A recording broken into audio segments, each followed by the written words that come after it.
জুবিনকে শ্রদ্ধাঞ্জলি অনুষ্ঠানে কাছাড় পুলিশের সিনিয়র পুলিশ সুপার কার্যালয়ে সঙ্গীতশিল্পী কিংবদন্তি জুবিন গার্গের শ্রদ্ধাঞ্জলি অনুষ্ঠানে আয়োজন করা হয়। রবিবার শ্রদ্ধাঞ্জলি অনুষ্ঠানে জুবিনের প্রতি শ্রদ্ধা নিবেদন করেন senior police super Nomal Mahato, অতিরিক্ত পুলিশ সুপার সুব্রত সেন, অতিরিক্ত পুলিশ সুপার ক্রাইম রজত কুমার পল সহ অন্যান্যরা।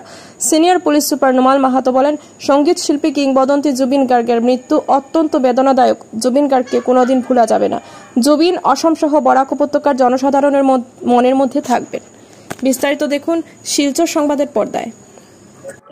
জুবিন গাৰ্গ আজি আমাৰ মাজত নাই, এই বিশ্বাস কৰিবলৈ টান হৈছে।